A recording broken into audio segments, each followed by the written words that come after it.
guys, papakain na naman tayo.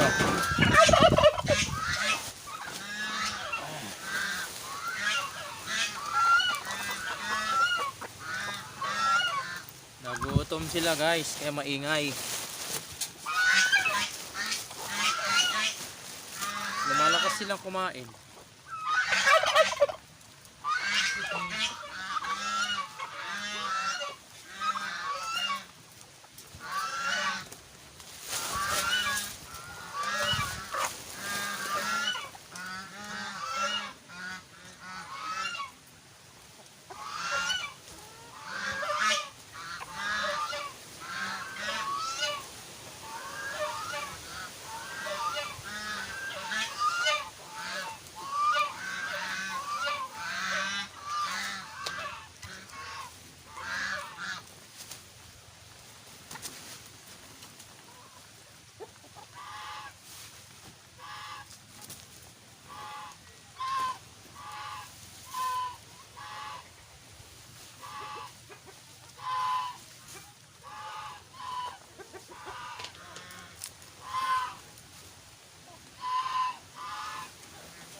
Yan mga alaga ko guys.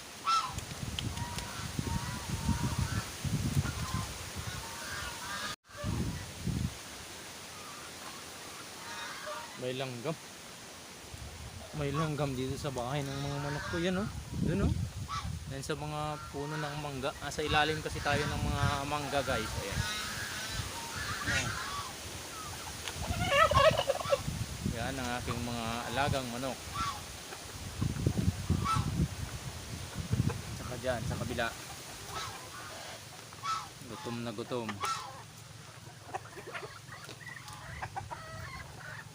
Natin yung mga itlog guys. Parang wala nag-harvest ba? Hindi walang nag-harvest. Saglit. Ayan yan guys oh, dami na naman. Ayun lang yan guys. Kahapon may kinuha si nanay na itlog. Isang timba. Ayan, yan lang. Kunti lang ngayon. One day lang yan. Uy, kain ka na. Anong ginagawa mo dyan? Kain ka na. Gusto mo magpa-video? You know. Hello. What? Hello. Ayaw niya. Kanyang kumain. Labas na kayo. Kain na. Ayan yung rear ko guys na mahiyain na. Yun. Matakbo. Mahiyain yun. Tapos may 3 decalb ako dun guys na mga 4 months. Ay, ayun. Ay, may itlog na ako ng gansa. Dun pala nang itlog. Ano? Ay, nakita ko sa wakas. Pakita ko lang guys saglit. Yan oh. Yan yung puti. Itlog ng gansa yan. Yan. 2. Bagong paitlogan ng aking mga manok. Yan. 2 itlog ng gansa. Yung pabo sana ang paramihin ko pero wala eh. Kinain ng aso yung itlog nila. Saglit guys, hanap tayo dito. Baka meron pa dito. Wala. Ay, merong itlog dyan. Hindi. Yung brown lang ang pakuha ko. Nasira na yung kulungan oh. Oh, butas na. Wawa. Mag-aayos na naman ako. Yan ang aking mga manok. Mga kaalaga.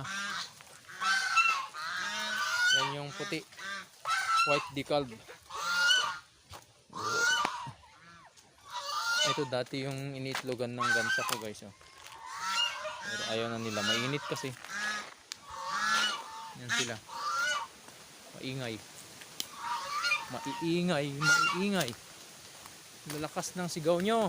Takrot naman kayo. Para kayong turkey. Gansa naman kayo, hindi naman kayo turkey.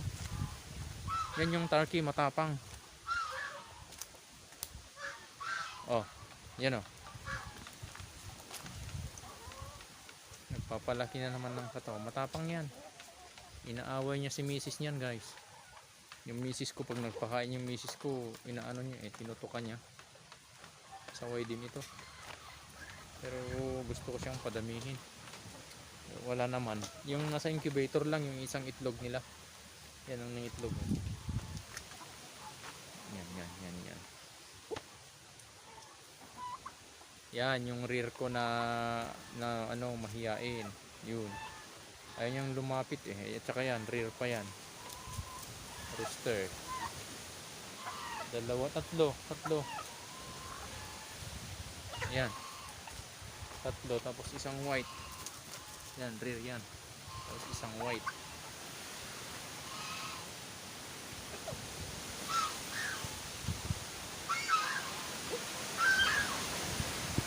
Ganyan lang yung farm ko, guys. Parang maluwag. Pero maluwag din para sa kanila. Hanggang dun Yun. Yan sa damuhan. Walang damo yung kulungan nila kasi kinakain nila. Kita mo talaga yung hanggang kung saan yung farm, hanggang saan. Ayan. Kinakain nila yung mga damo, guys. Mga dahon-dahon. Yung ipil-ipil nga, tingnan nyo. Tingnan natin. Binali nila Inaakyat nila yan, guys. Tingnan nyo kung gaano sila kalakas. Parang may coordination sila. Inakyat nila yan. Tapos yung mga dahon, tingnan nyo, kinakain. Walang dahon dyan sa baba. Yan nabali malaki yan. Ang taas yan. Binabali nila, guys.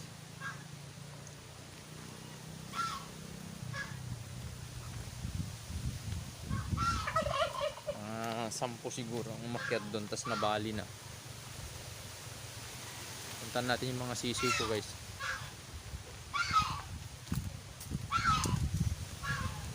Yan naman, bebenta ko yan bukas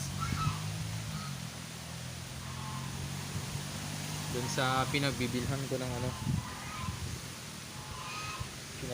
ng feeds.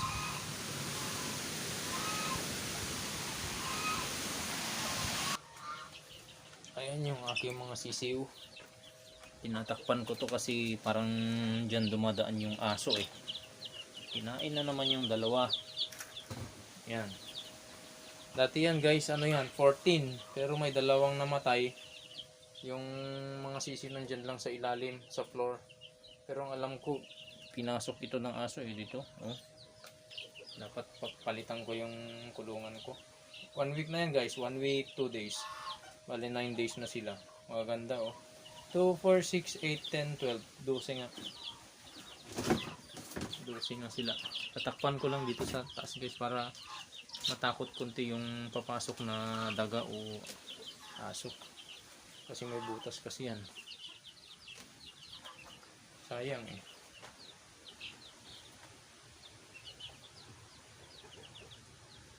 Magaganda. Parang yung kay parang yung binenta ko rin kay Sir Sherwin from Badok. Musta na mga manok mo, sir? Malalaki na siguro. Magto 2 weeks na rin yun sa kanya. Ay 2 weeks higit pa. Okay, guys, sige.